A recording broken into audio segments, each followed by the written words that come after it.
ปัจจุบันอยู่ในปี2025ท่านผู้ชมถ้าว่าไผเคยมาลาวในปี2024เนาะแล้วก็เปรียบเทียบใส่ปี2025นี่ก็คือถนนหนทางอยู่ในนครหลวงเวียงจันทน์มีการเปลี่ยนแปลงหลายเนาะขนาดว่าซารีอยู่นี่ประจำเนาะก็ช่วงต้นปี2025เนาะเทียบใส่ถ่ายปี2025ก็ถือว่าเห็นการเปลี่ยนแปลงแบบประจักษ์ตาเลยเนาะเห็นการเปลี่ยนแปลงหลายอยู่ในนครหลวงเวียงจันทน์นี่เป็นต้นแม่นถนนหนทางนี่แหละเนาะภาครัฐบาลนี่กำลังสุมใส่การสร้างถนนหนทางเฮ็ดให้การสัญจรการเดินทางไปมาภายในตัวเมืองก็เฉพาะนี่เนาะถือว่าดีขึ้นหลายกว่าแต่ก่อนหลายนอกจากถนนภายในเมืองก็ยังมีถนนอ้อมหอบตัวเมืองเวียงจันทน์ว่าซั่นซะเป็นต้นแมน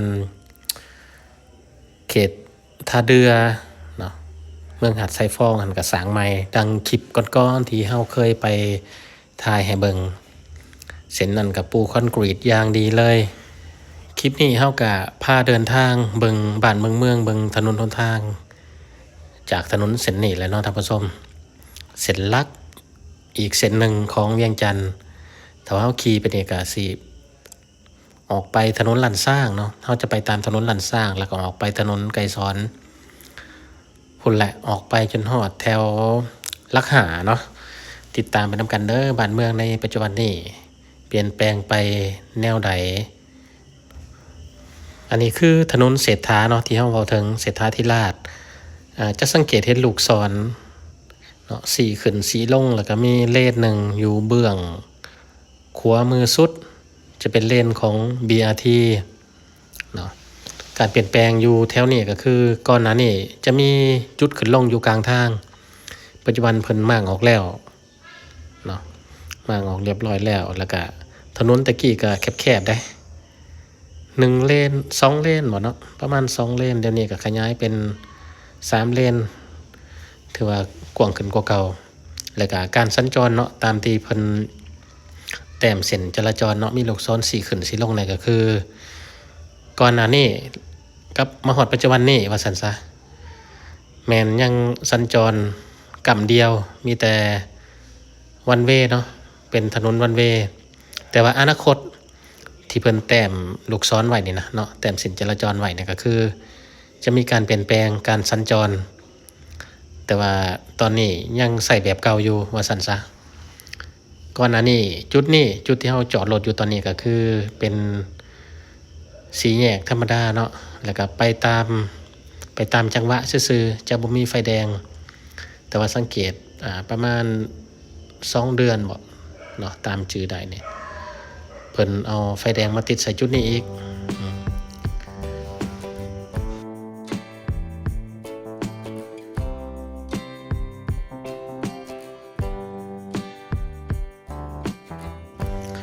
ตอนนี้เอามาฮอดถนนลันสร้างขวามือนี่บ่ได้ถ่ายให้เบิ่งเนาะจะเป็นหอคำเด้อไปซื้อก็ไปพุ่นแหละวัดศรีเมืองแต่ว่าเฮาเลี้ยวซ้ายเนาะมาตามถนนลันสร้างออกไปประตูไซถนนเส้นหลักใจกลางเมืองเวียงจันทน์แหละเนาะข้างหน้าเบื้องขวามือก็สิเป็นตลาดเช้าช้อปปิ้งมอลล์ไฟแดงหลายถนนเส้นนี้เนาะต้องได้จอดหลายๆจุดถือว่าอยู่ในถ่ายปี2025เป็นต้นก็แม่นเดือน12นี่แหละเฮาสังเกตเห็นคนลาวเฮาที่อยู่ต่างประเทศบ่ว่าสิเป็นอเมริกาฝรั่งแล้วก็ประเทศอื่นๆมีหลายประเทศเนาะที่ว่าคนลาวเฮาไปอาศัยอยู่แล้วก็เขาเจ้ากลับมายามประเทศลาวช่วงนี้นะเนาะก็ในมือวันศาสตร์เนาะที่ว่าจูดผูน่ะที่ว่าเทอรี่ไปถ่ายแล้วก็สังเกตเห็นรถมีหลายๆคันเขาเจ้ามาจอดตอนนั้นก็งงว่าคนมาแต่ไสน้อนี่คือว่าหลายแท้คิดว่าเขาเจ้ามาแต่ต่างแขวงแต่ว่าสังเกตว่าบ่แม่นต่างแขวงก็คือเว้าเรื่องว่าผิวพรรณเนาะเขาเจ้าสดใสกว่าบ่คือมาแต่ต่างแขวงเว้าจังซี่ซะเว้าตรงๆ และก็ลักษณะการนุ่งถือก็บ่คือก็สงสัยอยู่เขาเจ้ามาแต่ไสทมิตก็บ่ฮู้จนย่างไปเห็นรถเมล์ที่เขาเจ้ามาจอดหลายๆเป็น10กว่าคันนั่นน่ะเขียนว่า VIP แล้วก็เขียนจากประเทศนั้นประเทศนี้เนาะเฮาก็ถ่ายให้เบิ่งโอ้จังเข้าใจว่าแม่นคนลาวพี่น้องคนลาวเฮาที่ไปอยู่ต่างประเทศกับพยายามประเทศบ้านเกิดเมืองนอนนะก็เลยจังเข้าใจและวางวันที่6เดือน12ผ่านมาเนี่ยก็มีคนลาวคือกันที่ไปอยู่ต่างประเทศเนาะเป็นวงดนตรี DXI ที่มาเปิดคอนเสิร์ตอยู่ไอเต็กลานจอดรถไอเต็กทอรีก็ไปเบิ่งก็อันนั้นก็เป็นคนลาวคือกันเนาะเป็นคนลาวที่พุ่นแหละก็จะไปตั้งแต่40ปีก่อน40ปีแม่นแหละ40กว่าปีพุ่นแหละจังได้กลับมายามประเทศถือว่าคนเฮานี่เนาะถ้าว่าจากบ้านเกิดเมืองนอนไปได้กลับมาเนี่ยโอ้ดีใจขนาดเด้รู้สึกมีความอบอุ่นเนาะหลายคนไปแต่ว่าบ่มีโอกาสได้มาก็มีหลายผู้ที่เขาเจ้าได้มานี่ก็คือบอกง่ายๆว่าเศรษฐกิจดีได้จังมาได้เนาะถือว่าดีสมควรจังสามารถมาได้เพราะว่าค่าปีของปียุ่นการเดินทางค่าพักเช่ายังต่างก็อาจ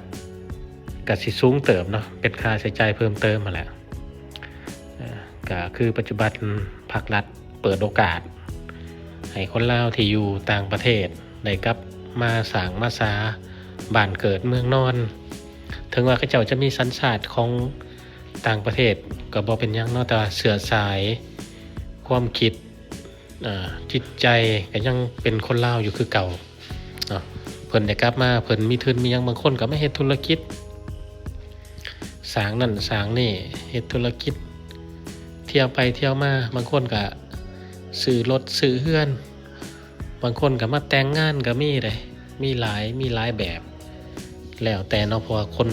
ลาวไปอยู่ต่างประเทศนี่หลายแสนคนหลายเนาะเพิ่นกลับมาเพิ่นก็โอ้ดีใจคือสิดีใจแหละตามความรู้สึกของเฮาคล้ายๆเฮาแหละมาจากบ้านนอกเนาะเขามาอยู่ในเมืองเวียงจันทน์เวลาได้กลับไปยามบ้านเกิดเมืองนอนแต่ละครั้งก็รู้สึกดีใจคือกันเอาตอนนี้เฮามาฮอดถนนไกรสอนเนาะกายประตูไซออกมาทางทิศใต้ว่าซั่นซะเส้นทางลงไปสวรรค์ปากเซ่เส้นนี้นะไปเรื่อยๆเส้นทางก็จะแบ่งเป็น3ส่วนเนาะเลนไปกับทางข้างทางกลางเนี่ยเป็นเลนของ BRT มีเคิร์ฟกันไว้อีกเด้บางบอนกับแต้มสีเนาะแล้วก็มีจุดขึ้นลงเป็นบางบอนตาม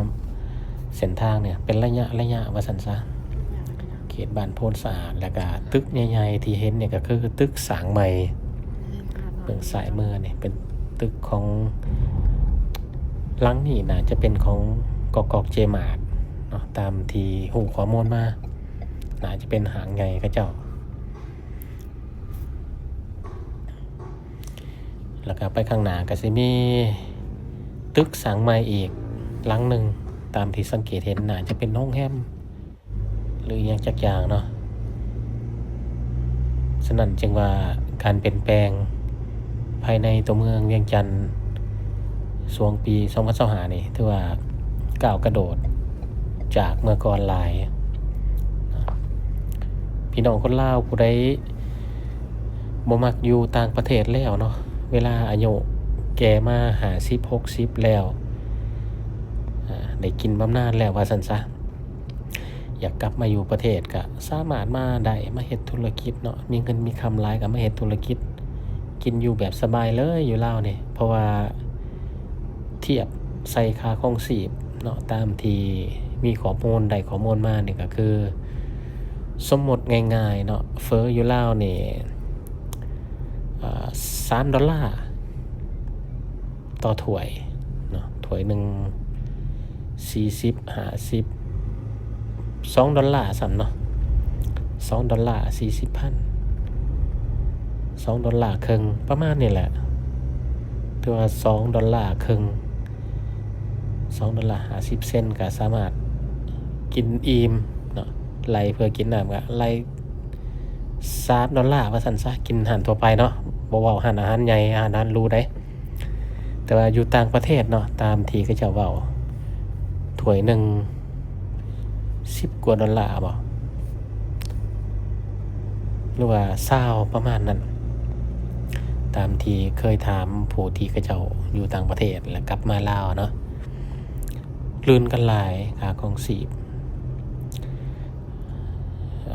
ราคาอาหารเนาะเว้าสมเทียบง่ายๆอันเมนูง่ายๆว่าซั่นซะเนาะที่จริงก็ถ้าว่าไปกินอาหารหรูก็แพงคือกันได้อยู่ลาวก็ดีเนาะถ้าว่าแบบทั่วไปเนาะกินเฟอกินข้าวเปียกบัดนี้เว้าเรื่องที่พักอยู่อเมริกาเนาะตามที่ฮู้มานี่ก็คือถ้าว่าไปเช่าสมมุติว่าเดือนละ 4,000 5,000 ค่าเช่าเรือนหรือว่าหออพาร์ตเมนต์เนาะบัดนี้สมมุติว่ามีเรือนเองก็ยังได้เสียภาษีอยู่เดือนละ1,000 กว่าเหรียญบัดนี้ถ้าว่าอยู่ลาวนี่มันบ่ได้เสียหลายปานนั้นนะบ่ฮอดเนาะค่าอพาร์ตเมนต์อยู่ลาวนี่จะเริ่มต้น$300ดีๆเลยแหละอพาร์ตเมนต์เนาะแต่ว่าเช่าเรือนก็น่าจะเป็นพันก็สิแพงแน่แต่ว่าไล่รวมเนาะเว้ารวมๆแล้วก็คือถือกว่ายังถือกว่าอยู่มาเฮ็ดธุรกิจอยู่ลาวเนี่ยถือว่าได้ดีอยู่เด้เนาะไผมักแบบประเทศลาวว่าซั่นซะเฮาอยากไปหลินไปเที่ยวไสก็ไปขึ้นเหนือลงใต้หลวงพระบางวังเวียงเฮ็ดธุรกิจปลาไว้แล้วก็ไปหลินไปเที่ยวได้แต่ว่าอยู่ต่างประเทศนี่ก็มันก็เป็นคนละสไตล์จักสิว่าแนวเนาะมันเป็นคนละรูปแบบกันนะก็แล้วแต่ผมมัก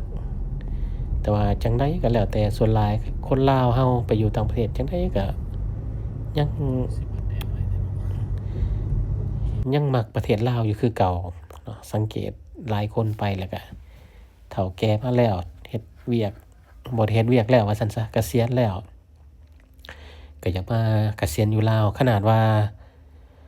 หมู่บ่แม่นหมู่เนาะว่า FC ซะเนาะ FC ของ Terry อยู่อเมริกาเป็นคนอเมริกาเด้ลาวก็เกษียณแล้วเราเตรียมตัวสิมาอยู่ลาวแล้วประมาณปีหน้านี่คือว่าซั่นสิมาอยู่เวียงจันทน์นี่แหละสิซื้อรถซื้อเรือนเนาะอยู่อเมริกาก็ทรัพย์สินก็ขายออกไปสิมาเกษียณอยู่พี่เนาะแต่ว่าคนต่างประเทศละลีเนาะส่วนหลายก็จะมักอยู่ประเทศไทยหรืออาจมาเที่ยวบ่หรือมาเกษียณเนาะเวลาเฮาไปเที่ยวประเทศไทยไปเที่ยวทั้งที่เคยไปเนาะจะเป็นอุดรก็เห็นต่างประเทศหลายพัทยานี่บ่ถึงแห่งหลายเนาะต่างประเทศอาจสิเป็นย้อนอาหารการกินเนาะแล้วก็ค่าที่พักอย่างต่างๆอยู่ลาวอยู่ไทยนี่ถือกว่าอยู่ทางอเมริกาเนาะเพิ่นจึงมักมาเขาเจ้าจึงมักมาว่าซั่นซะตอนนี้เฮาเดินทางมาฮอดใกล้ๆโรงแรมราชวงศ์แล้วท่านผู้ชมเนาะสภาพบ้านเมืองก็คือดังที่เห็นเนาะไผมีหยังก็คอมเมนต์เข้ามาได้เด้อเนาะมาโอบอารมณ์กันคอมเมนต์เข้ามาก็คือพาเบิ่งว่าซั่นซะพาเบิ่งบ้านเบิ่งเมือง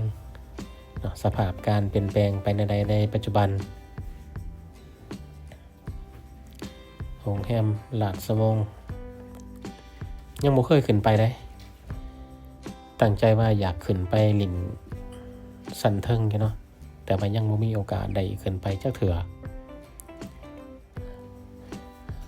มื้อใดมื้อนึงมีเงินจังสิขึ้นไปเพราะว่าอาหารโรงแรมนี่ถือว่าเทียบใส่รายได้ของคนลาวถือว่าแพงคลิปนี้ก็สิพาเบิ่งสำนี้ก่อนเด้อท่านผู้ชมขอบใจทุกท่านที่ติดตามรับชมจนจบ